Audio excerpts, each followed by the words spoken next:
দর্শক, আমরা জ্বালানি পরিস্থিতির খবর জানবো এবং আমাদের সঙ্গে যুক্ত হয়েছেন পঞ্চগড় এবং ঝালকাঠি থেকে আমাদের সহকর্মীরা। পঞ্চগড় থেকে আমাদের সঙ্গে আছেন সহকর্মী হোসেন রায়হান, ঝালকাঠি থেকে আছেন রতন আচার্য।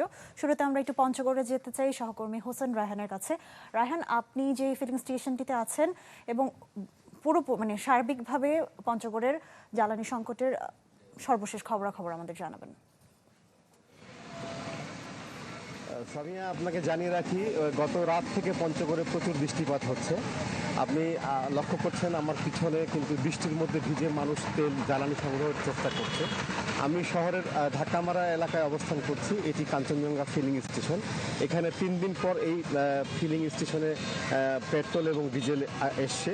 সকাল থেকে অর্থাৎ ভোর রাত থেকে কিন্তু সাধারণ মানুষ এখানে, বাইকাররা বিশেষ করে যারা মোটরসাইকেল চালায় এবং বিভিন্ন জায়গায় সরকারি চাকরি টাকরি করে, তারা কিন্তু দেখেন এই বাইক নিয়ে কিন্তু তারা এই বৃষ্টির মধ্যে কিন্তু অপেক্ষা করছে কখন তারা তেল পাবে। তো এই অবস্থা কিন্তু আসলে বিরাজমান চলছে গত 2 মাস ধরে। আর সরকারিভাবে যেটা বলা হয়েছে যে জ্বালানি সরবরাহ বাড়ানোর যে কথাটা বলা হয়েছে, মূলত সেটি কিন্তু বাড়েনি। পাশাপাশি এই পঞ্চগড় জেলায় প্রায় 23টি পেট্রোল পাম্প রয়েছে, তার মধ্যে অর্ধেকেরও কম পেট্রোল পাম্পে ফুয়েল সরবরাহ করা হচ্ছে এবং রেশনিং পদ্ধতিতে। জেলা প্রশাসনের পক্ষ থেকে প্রতিটি পাম্পেই, যেসব পাম্পে তেল দেওয়া হচ্ছে সেখানে একজন ট্যাগ অফিসার নিয়োগ করা হয়েছে এবং বৈধ কাগজপত্র, গাড়ির রেজিস্ট্রেশন, ফিটনেস ইত্যাদি দেখেও কিন্তু জ্বালানি সরবরাহ করা হচ্ছে। তারপরে মানুষের প্রচণ্ড ভিড়। এবং আপনি জানেন, গত রাতে পঞ্চগড় জেলার দেবীগঞ্জ উপজেলায় জ্বালানি তেলের বিশৃঙ্খলা নিরসন করার জন্য উপজেলা নির্বাহী কর্মকর্তা সাধারণ কিছু মানুষের কাছ থেকে, দুষ্কৃতিকারীর কাছে তারা হামলার শিকার হয় এবং তার বডিগার্ডের কাছ থেকে সরকারি অস্ত্র কেড়ে নেওয়ার ঘটনাও ঘটেছে। ফলে আজকে সকাল থেকে জেলা পর্যায়ের বিভিন্ন প্রশাসনিক কর্মকর্তারা প্রতিটি পেট্রোল পাম্পে অতিরিক্ত নিরাপত্তা বেষ্টনী জোরদার করেছে।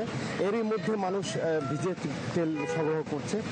পাশাপাশি বৃষ্টিপাতের কারণে বড় মৌসুমের কিছুটা উন্নতি হয়েছে, অর্থাৎ বৃষ্টি হওয়ার কারণে ডিজেলের যে চাহিদা সেটি কিছুটা কমে যাওয়ার কারণে আজকে কিন্তু পাম্পে কৃষকরা কিন্তু জারকিন নিয়ে আসেনি। তো এই ছিল আমার কাছে পঞ্চগড় জেলার সার্বিক তেল সরবরাহের পরিস্থিতি। রায়হান, আপনাকে ধন্যবাদ। আমরা একটু ঝালকাঠিতে যেতে চাই আমাদের আরেক সহকর্মী রতন আচার্যের কাছে। আমি ভরসা রাখি হিরন স্মার্ট ওয়াটার পিউরিফায়ারে। আপনি আমাদেরকে ঝালকাঠির সর্বশেষ পরিস্থিতি জানাবেন। সামিয়া, ঝালকাঠিতে বিদ্যুৎ দাম বাড়ার পরেও কিন্তু যে তেলের যে সংকট, সেটা কিন্তু কিছুটা রয়েছে।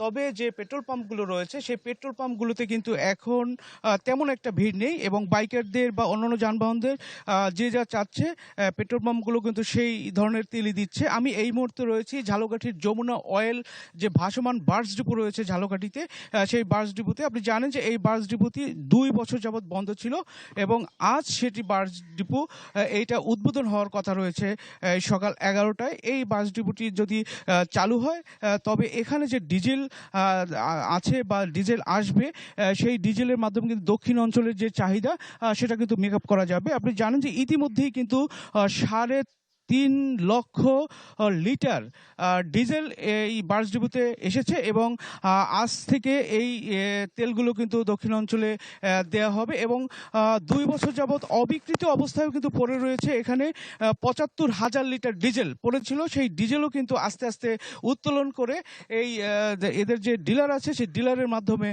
তারা সরবরাহ করা হবে। তবে এখানে যে পেট্রোল পাম্প মালিকরা রয়েছেন, তারা বলছেন যে ঝালকাঠি যে 60টি পেট্রোল পাম্প রয়েছে, সেই 60টি পেট্রোল পাম্পে অকটেন এবং ডিজেলের কিছুটা সংকট রয়েছে। তবে এই বাস ডিপোটা চালু হলে এই অকটেন এবং এই যে পেট্রোলের যে চাহিদা, সেটা কিছুটা মেকআপ হবে এবং জনগণ কিছুটা এ থেকে উত্তরণ হবে। তো এই ছিল আমার কাছে সামিয়া ঝালকাঠি থেকে সর্বশেষ। রতন, আপনাকে ধন্যবাদ। দর্শক, আমরা জ্বালানি সংকটের সর্বশেষ খবরাখবর জানছিলাম আমাদের সহকর্মীদের কাছ থেকে।